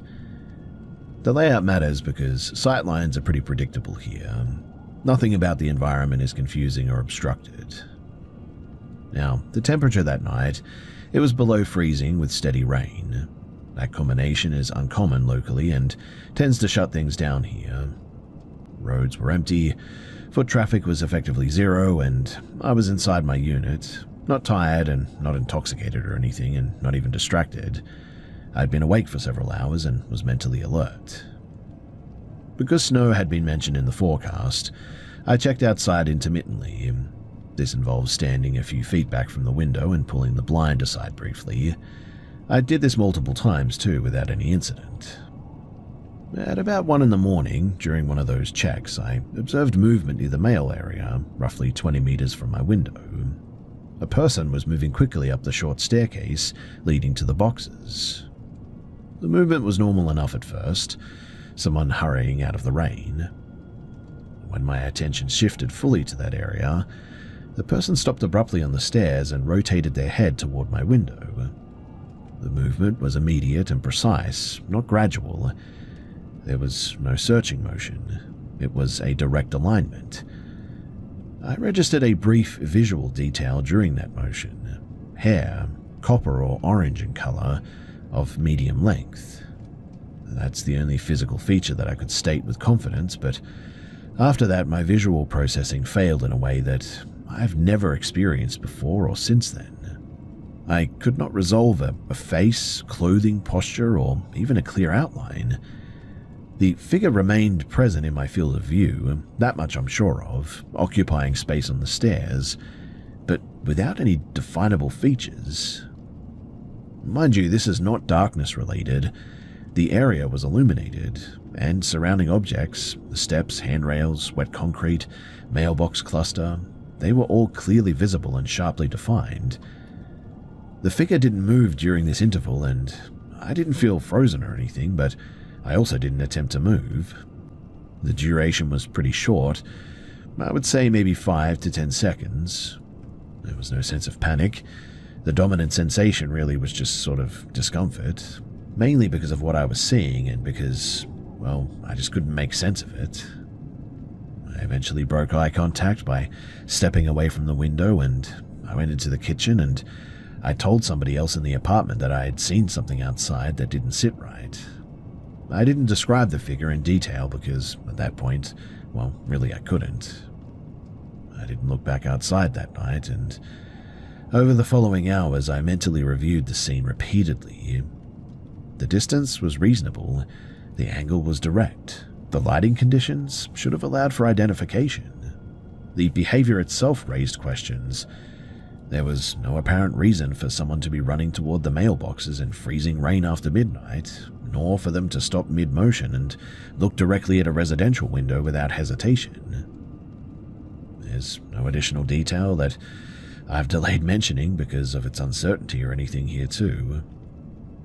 During the initial moment, I may have registered a lower limb positioned in a way that really didn't match a natural stance. I really cannot confirm this though. My confidence level is really at about 50%, and it may have been a reconstruction error rather than my own perception. What concerns me most, though, is not the possibility that I just misidentified something. It's that my sensory processing appeared really impaired at that moment. I could see everything except the subject itself, and that selective failure just doesn't align with stress response, lighting issues, or fatigue or anything. I really don't know what to think of it. The incident was brief, contained, and isolated, and that should make it easy to dismiss, I know that, but instead, the lack of a clear failure point, no obvious reason why my perception broke down like this, has made it really difficult for me. That's really the only reason why I'm sharing this now, because, well, I'd rather forget it because it spooked the heck out of me.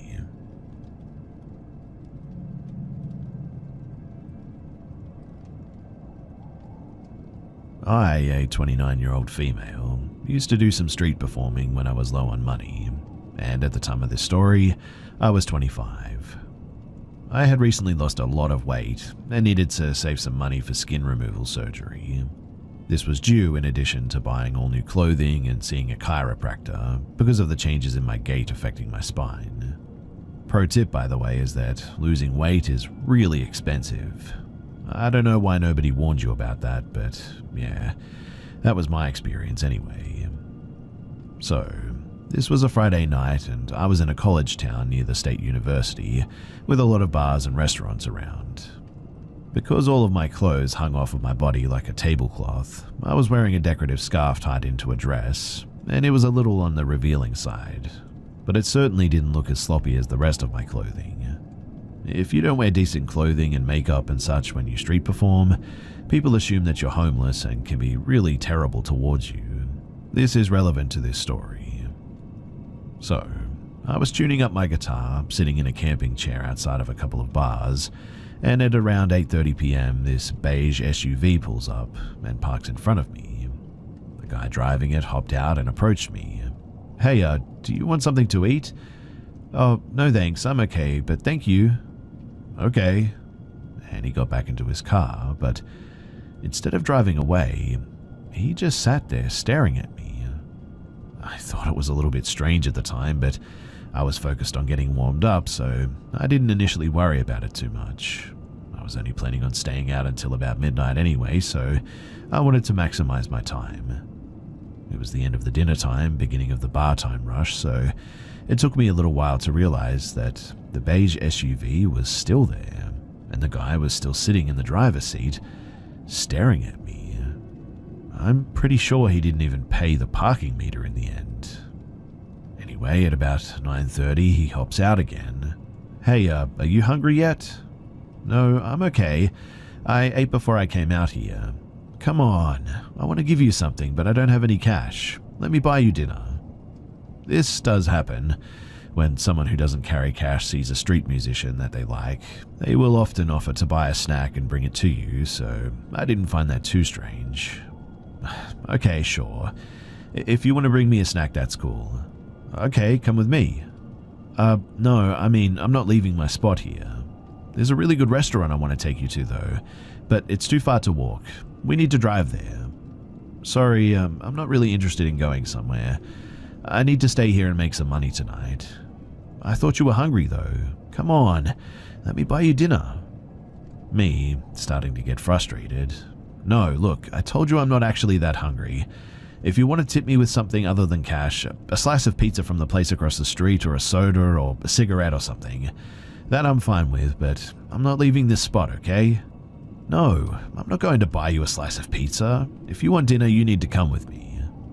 At this point, tons of people were walking past us, and I was getting really annoyed at him for keeping me from playing music. "Well, I'm not going anywhere, and I need to make some money tonight, so I'm done talking about this." At that point, I started playing my guitar to show him that I was done with this conversation. I probably should have been more concerned by this point, but I was honestly just a little bit ticked off. It wasn't that uncommon for men who saw me street performing to offer me food or shelter in exchange for sex, so I kind of assumed that that's what he was after at this point. And for about the next hour, I focused on just playing music and chatting with people, and it was actually a pretty productive night in the end. I had almost forgotten about the creepy dude until he got out of his car and leaned against the door, still staring at me. At this point, it's almost 11 p.m. and it dawned on me that he had been there for over 2 hours. That was certainly when the alarm bells finally started going off in my head. I had a hard time focusing on the music after that because he was just sort of standing there, staring at me, and the longer that it lasted, the more I felt like he had something more nefarious than just trying to bribe a young homeless woman to sleep with him in mind. At about 11:30, I realized that I needed to do something sooner rather than later. It was pretty much peak bar hour, but the streets were going to become less crowded eventually, and I was going to need to walk home at some point. I certainly didn't want to risk him following me. Now, when I'm street performing, I'm in friendly mode, and I'm not the most intimidating looking girl in general, so I don't think that he was expecting me to confront him directly, but when I feel threatened, I tend to get pretty mad pretty quickly. Figuring that I had plenty of witnesses, I walked right up to the guy, angry as heck by this point. "Look, why are you staring at me?" Taken aback, he says, "What? You've been staring at me for 3 hours now. Do you just like making younger women uncomfortable?" I was mad, talking progressively faster and louder, and it was very clear that this wasn't going the way that he expected it to. No, I just want to buy you dinner." "So you're just waiting for me to get hungry enough to go get dinner with you, when I've already said no several times? That's not being helpful, it's being creepy. And look, I know that there aren't any restaurants still open at like 11:30 p.m. around here anyway." No, this one is. It's still open. I don't care if it's still open because I don't want to go anywhere with you, and I told you that. So why are you still here waiting? No, you don't understand. He looked like he was racking his brain for an excuse at this point. What? What am I not understanding about you staring at me for the last 3 hours? No, you see, I'm an Uber driver. Of all the stupid excuses that he could have picked, this was possibly the dumbest. Me pretending to understand. Oh, okay, I get it. You've been waiting all this time for someone who ordered an Uber. Yeah, that's it. Me dropping the act. And you were just going to leave them waiting while you took me to a restaurant then? What happened next freaked me out more than anything else that night, because as soon as I blew a hole through this guy's story, it was suddenly like he took off a mask. His smile disappeared, and his voice was deadly serious as he climbed back into his car and said to me, "Okay, you'll never see my face again." And he drove off, fast. I just stood there in shock. And look, I'd had plenty of creepy encounters while street performing, but not like this one. It was impossible to convince myself that he was going to do anything besides abduct me. I was done after that too. I decided to order an actual Uber home instead of walking, which cost about half of what I'd made in the tips that night. And in the back of that Uber, counting my cash, I realized then that it was time to retire. The small amount of money that I made during the daytime was not worth the effort, and the decent money that I made at night was definitely not worth the risk anymore. I've since moved on to a new side hustle and also developed agoraphobia, diagnosed by the way, because of this and other incidents like it. I hate leaving the house alone, and I order most of my groceries and household supplies through DoorDash now, and I have a job that's only 3 blocks away from my apartment. Still though, on my walks to and from work, I find myself constantly checking my surroundings, using the reflection in the storefront windows to make sure that I'm not being followed. Honestly too, I really hope that this creepy guy in the SUV keeps his promise and that I never see his face again.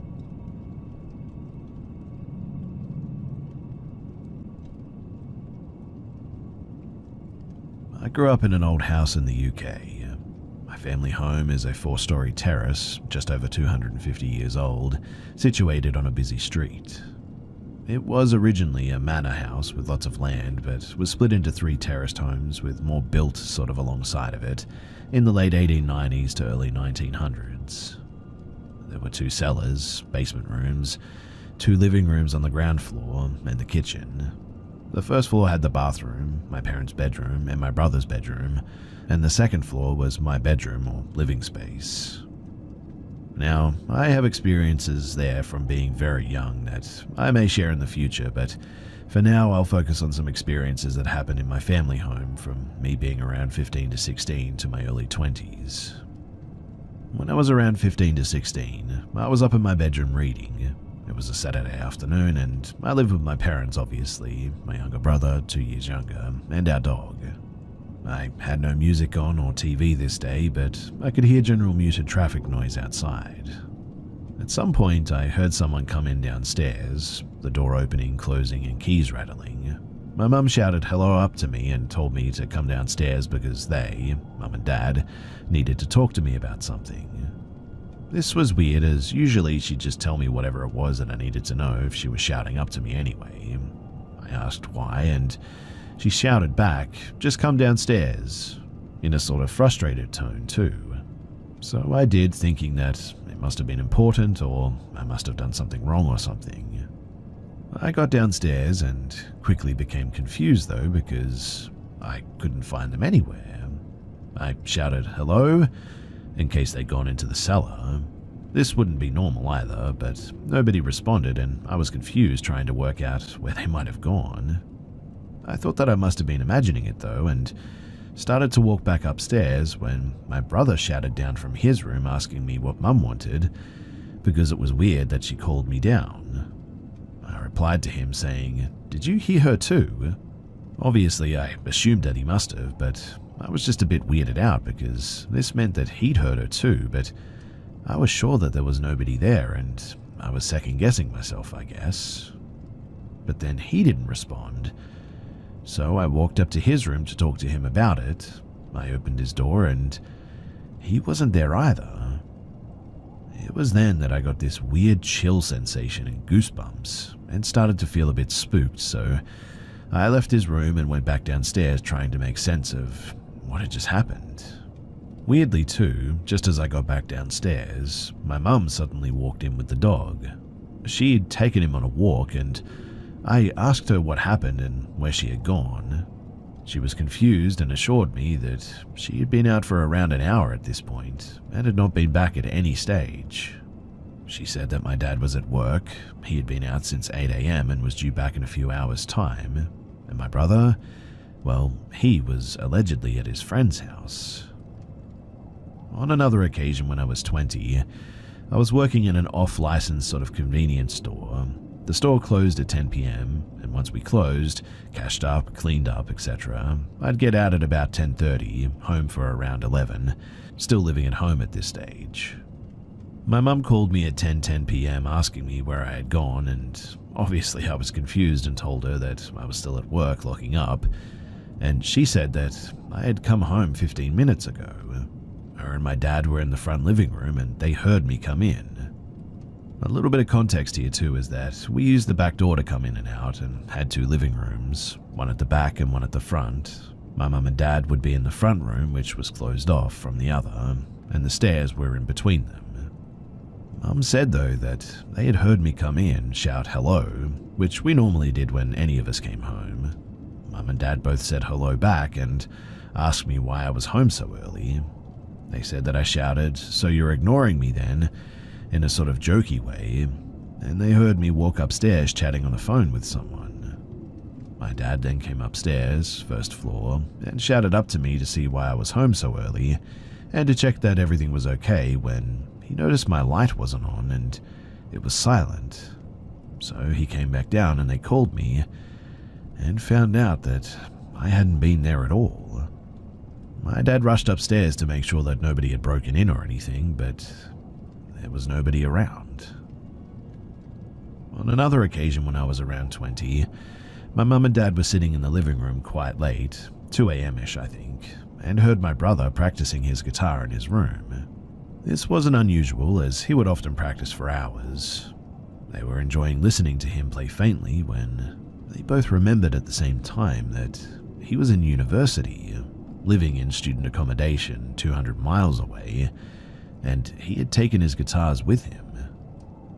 When I was around 22 years old, my best friend was visiting at one stage. It was a Friday night. I had been quite unwell, so she was coming around to chill, listen to music, chat, etc. My parents were out at a function this night, and it was mid-January-ish. My friend went upstairs to use the bathroom, next to my brother's bedroom, and when she came downstairs she said, "Oh, your brother has just shouted you for something. He must have thought that I was you when I came upstairs." My brother, though, was back at uni, and we were alone in that house. I asked her if she was certain that she heard him, and she was adamant that she had, to the point that she really thought that I was trying to spook her for a laugh. She knew of the above occurrences and they freaked her out. I told her, though, that he wasn't there and that he was at uni. She didn't believe me, in fact, and demanded that we go upstairs to see what he wanted. She was 100% convinced that she had just heard him. So I shouted, and obviously I got no response. She said, "He mustn't have heard you." So I invited her up with me to prove that he wasn't home. She confidently came with me, still certain that I was joking around. We got to his room, I opened the door, the light was off and his things weren't there, and obviously neither was he. She turned a bit of a funny grey colour after that, and she wasn't okay.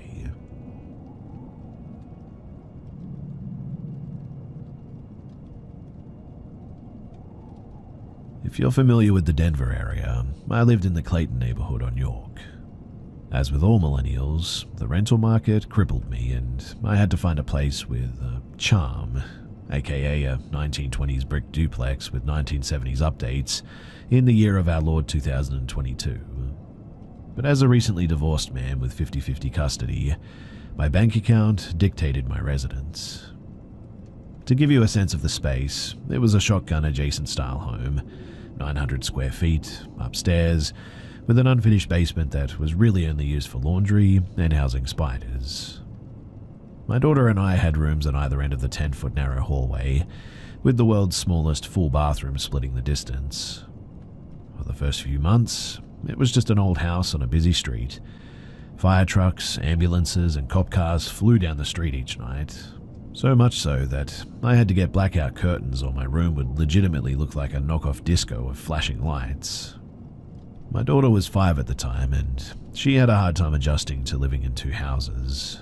She would frequently climb into bed halfway through the night because something had woken her up and she was scared. I would feel her crawl in and over me routinely, hands, elbows, and knees, feet even, all haphazardly crawling all over me. Now, one night, around 2 in the morning, I felt her, but this time not crawling into the bed, but crawling out. I felt her tug my shirt, pulling me to the side to crawl out of the door, and I don't know why the change in direction woke me up, but it gave me an uneasy feeling, so I rolled over to grab her so she wouldn't fall off the bed. I murmured something like, "Kiddo, do you need to go to the bathroom?" But as I turned to grab her, I felt nothing. My arms folded into each other and my eyes shot open instantly, thinking that she tumbled off the bed. As I sat up groggily, I saw her standing in the doorway, but that was when I realized that it wasn't her. I can still remember the face, close to my daughter's age, a slight smirk, innocent and playful. She wore a yellow sundress with white flowers. She's burned into my memory, but not in a frightening way, I suppose. I turned to look at my daughter, passed out cold, snoring on the other side.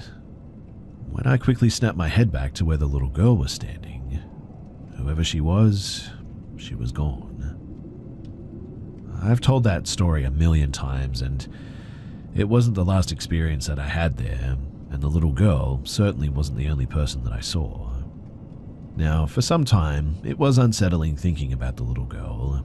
I hated scary movies. The jump scenes always made me flinch, but seeing her that night was different. There was no smash cut to a twisted face, no loud sound, just a little girl standing there looking at me with a soft smile. If anything, it felt like a roommate messing with me, maybe. I felt her. I felt my shirt being tugged. I felt the weight on my chest, which means that it wasn't a dream. It was a physical experience. Honestly, I felt like I was losing my mind for some time after that. I hadn't told anyone yet. There wasn't a way that I could share it and not make it sound like I was just dreaming. And honestly, I had started to convince myself that it probably was just a dream. Unfortunately, or I don't know, perhaps fortunately, the next day would make it much harder to convince myself that I was dreaming. So if you know anything about rec hockey, then you know it's hard to find open sheets of ice. My beer league games mostly started at 9 or later. I had leaned into playing, and as a single dad, needed help with my daughter on the late weeknights. My mum offered to come over and watch her while I played, which was a nice break from the week and a good way to distract me from the night before as well. When I got home at around 11, my mum was in the living room reading a book. She walked over to me and almost hugged me until this stink of the hockey gear caught up to her. I still remember her looking at me and saying, "So it was kind of a weird night." I put my keys on the table and asked her what she meant, and she said, "Well, your electric razor turned on in the bathroom a few times." I chalked it up to just a weird coincidence, but then she said, and I kept getting up to check on Lou. It was weird because I thought I was hearing her run up and down the hallway, and I could have sworn that I heard her giggle, but every time that I got up to check on her, the door was closed and she was asleep. It was real. She experienced it. I didn't tell her about that night too. Honestly, I didn't want to admit it to myself because it meant the night before, the little girl, that it was all real, and that she wanted to play or something. Anyway, I've since moved in with my girlfriend in a house that feels quiet and calm. Sitting outside now, it's a lot easier to process through everything, but And after the experiences I had with seeing the girl and my mum telling me that she had heard the little girl running up and down the hallway, laughing and trying to get her attention, the house felt open to more activity at the time. The summer in Denver is warmer than most people think, and this house had no air conditioning. Even with fans, it was easy to climb up to 80 inside with even the best fan setup. This was honestly my first step for my debunking too, because I thought that I was having some type of, like fever or heat-induced experience. I bought several swamp cooler style fans, and while I felt comfortable temp-wise, it definitely didn't help. My next thought was carbon monoxide or black mold or something. I became obsessed with trying to find out why I was hearing, seeing, and feeling things, but in the end, I couldn't find an answer and nothing helped. That summer too was a cluster of experiences. I can't recall each one in order because it was easily weekly, sometimes almost a daily feeling in fact. The main feeling though was what I could only describe as, like static energy. I tried to explain it to people like standing next to one of those electrical towers. It wasn't audible, but I could feel it walking in the hallway, in my bedroom and the kitchen steps down to the basement. Like for instance, the basement steps, they were old and creaky, and initially I would think that it was the house settling, and to a degree it probably was the case. However, there were two very specific instances that it was not the case. One night I was brushing my teeth and I heard my cat's ping pong ball bouncing in the kitchen and down the steps. This happened 3 times. A steady bounce, bounce, bounce on the tile floors, and then a hit off the wall leading down the steps, bouncing down one stair and hitting the door to the backyard. After the 3rd time, I called out to my cat to knock it off, and I remember so vividly sticking my head out of the door and looking into the kitchen, and there was my cat, not in the kitchen but laying in my daughter's room, in a very cat-like pose of not caring. But there was just no way that she could have made it over there and lounged in the time that I had heard the last ball bounce down. On another occasion, I was working from home and had my computer set up in my dining room. Again, in shotgun fashion, the house basically was a straight line from the back door to the front door. My desk was set up in a way that I could look out the front window of the living room to my back room. I was on a team call with an employee, and that's when I heard footsteps running up and down the back stairs, to the point where I had to tell my employee to give me a second. I leaned back and told the cat to knock it off and looked back at the screen when my face went white, and I did a double take down the stairs, because when I had looked back at the screen, I had noticed my cat, again in a very casual pose, sitting on the couch in the main room. I had told my employees about it, and when this particular one experienced it with me, I felt very validated by this because the steps were clear enough that they were audible but quick and playful, and they had heard it too. And if it wasn't a cat, then it was something small and curious, and I really don't know how to explain it. Now, this next one is hard to describe, but I'll try. So, as more things happened, I started talking about it more, generally on the phone or on team calls. If I was in a room, the hallway or kitchen and started to talk about the little girl, I could suddenly feel her around me. What this felt like was a sort of quieting of surrounding noises. If you can think about the sensation when you faint, the noise kind of muting or to a quiet ringing, almost like a tunnel hearing instead of a tunnel vision, that was a trigger for me. The next sensation would be a classic goosebumps, and then kind of like an inner radar where I'd just see a part of the room in my head. A lot of the times it was the hallway, but I'd just have this feeling of like, hey, look here. All 3 of those would intensify, and I would have to intentionally say no and walk away to sort of break it off. Honestly, I don't think that I'm doing it justice to just how constant the feelings and the little sounds were in this place. I only slept with headphones there. Nothing ever felt evil, I guess, but I just couldn't keep up with the constant movement and energy. I needed to sleep, and things were too curious with me, and it got to the point where I'd pretty regularly feel a little tug here or a pressure there on my bed. I stopped letting my cat stay in my room to try and debunk that, and it persisted. I told my mum about all of this, and she, for my birthday, told me about her friend, who apparently was a medium. Even with all of my personal experiences, I had serious doubts about this all, and I made sure not to give him any info prior to, and told my mum to do the same. When I showed up to his house though, we sat down and I did a tarot reading, first time I'd ever done it, a little cleanse and then dowsing rods too. This was when my inner skeptic certainly kicked in.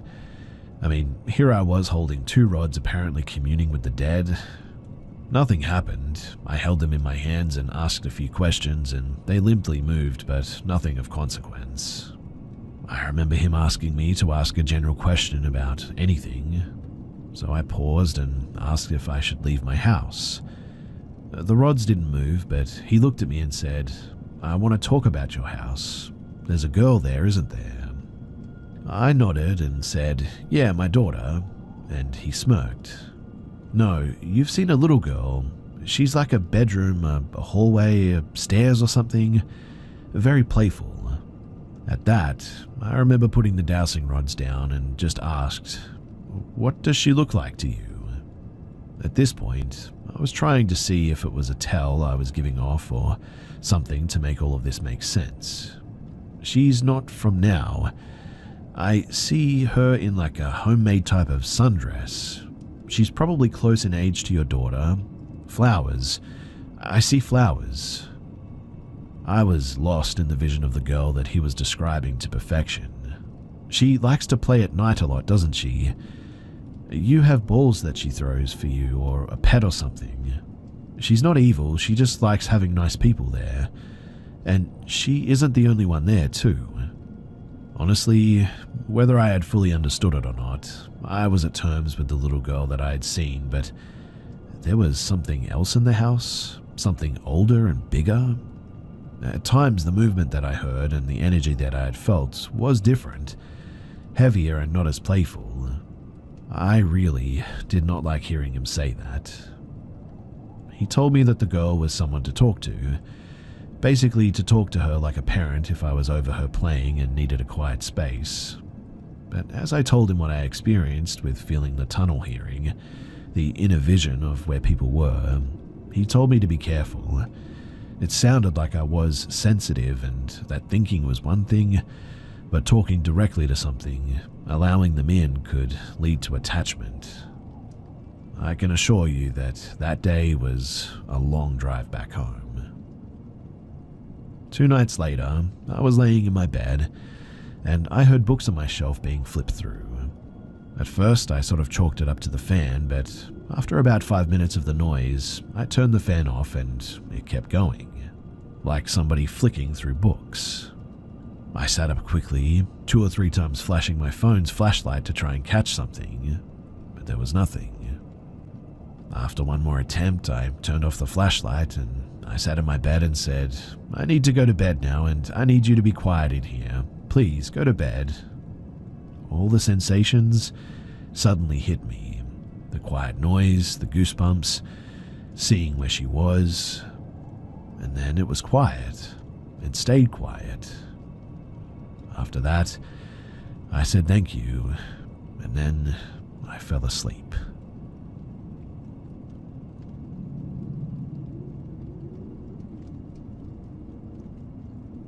This took place about 10 years ago. So, there I was in my beat-up Jeep Wrangler, rolling home from my girlfriend's house at about 2 a.m. It's pitch dark on this twisty back road with forest on my left and a Christmas tree farm on my right. The road is pretty narrow and has very little shoulder, but not much bank either, just gravel and grass really. I'm going way faster than I should be when I come around the next bend and there's a grey Camaro with black racing stripes. Looks like maybe an SS from the 70s, but it's hard to say. Parked completely sideways, blocking nearly the full width of the road, headlights shining into the tree farm. And there's this guy, leather jacket and jeans, slicked back salt and pepper hair, leaned back casually on the side of the car smoking a cigarette. I slammed my brakes and managed to bring it to a slow roll. I'm too trusting of a person, so I think, oh wow, must be having some car trouble. I'll roll my window down and pull up to see if he needs help. Before I can even start rolling my window down, this dude tosses his cigarette to the ground and full-on starts walking at me. Not along the side of the road or toward my driving side conversationally, but straight into my headlights, straight at my still-moving Wrangler, in fact. And he looks furious. So at this point, I'm like, alright, forget this. He's either angry for how fast I was going, or a plainclothes cop, or something like that. So I gun it, and yank the wheel over, jumping off into the grass on the side of the road, whip around the tail of his car, and I distinctly recall, for some reason, the taillights feeling extremely bright as I passed. This angry red just sort of filling my vision, and lighting the whole cabin of my Wrangler up. Eventually I pull back up on the road and check my rear view, afraid that I'd hit him, or afraid that he might be after me now, or just plain afraid, who knows, but when I do, there's nothing. No car, no man, no illumination on the tree farm, nothing. Now I do stop. I pull over and I get out, thinking that I must have gone further than I thought and around another curve or something. But no, this is definitely the curve.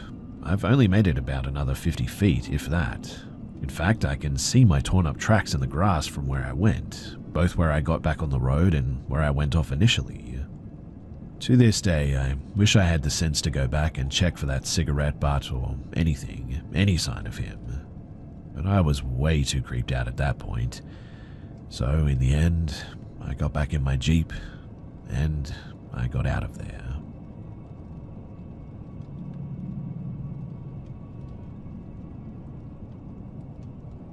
So I work at a bar that has a back alley that then leads into a small secluded parking lot.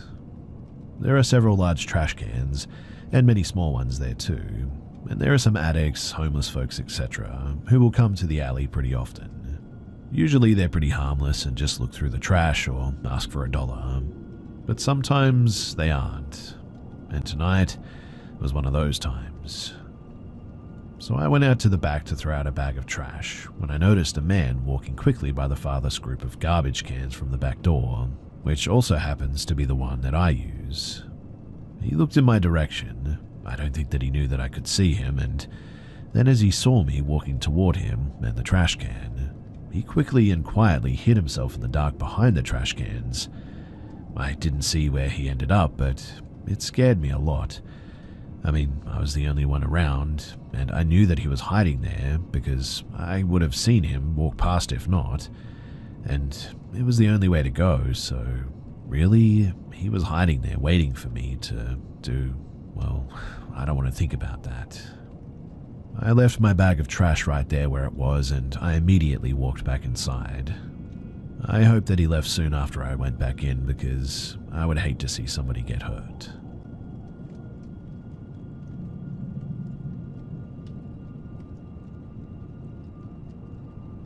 August 11, 2001. It's easy to remember the exact date because it was the same night as the premiere of Samurai Jack on Cartoon Network. I was 8 years old at the time, and this was a big deal. So of course I had a sleepover with my best friend Kay at her mum's house. We slept in the living room so that we could watch TV as we fell asleep. I was showing Kay my new favorite movie, Titan AE, and around 3 a.m., we were woken up by decorative indoor wind chimes. For whatever reason, they were going crazy, like there were actual wind gusts in the house. At the same time, it sounded like a whole pack of cats fighting in the front yard. Being children, it freaked us out, and we decided to go tell her mum that we were going to move to the bedroom for the rest of the night. When we opened the door to the room that her mum and 12-year-old sister had been sleeping in, we couldn't see them in the bed. Kay climbed into the bed and was like, "What the heck? There's no one here." So we assumed that they had moved to one of the other bedrooms, but there were 3 after all. So we began the search, but they weren't in any of the rooms. We started turning on every light in the house and getting a bit frantic. Doors were locked, keys were on the rack, car was in the driveway. Kay was freaking out because she thought that her mum's stalker got out of prison and abducted her mum and sister. Now, the next thing that I remember was the sunlight was what woke me up in the next morning. We were back on the living room floor as if we had never gotten up, with no memory of going back to sleep. But the weirdest thing is that we both recalled vividly looking for her mum and sister. So, naturally, we interrogated them the second that we saw them. Luckily, my bestie's mum is pretty open-minded and she actually believed that we weren't making it up, and that was pretty strange as well. Her mother, to this day, continues to recall the details of that day, but unfortunately my friend has somehow completely forgotten that it happened. I usually get a bit of a dismissive reaction when I share this story. My husband believes that it was a dream or sleep paralysis, which I have no problem considering, but I mean, come on, it's not that. I do wonder how Kay would forget something that we used to talk about obsessively as we got older. Others have suggested that I ask her mum and sister if they still remember our story. I will soon, but they're dealing with something at the moment, and it would be a bit inappropriate to bother them with this at this stage. But like I said, the last time that I talked to her, she recalled it, and she remembers that night in detail.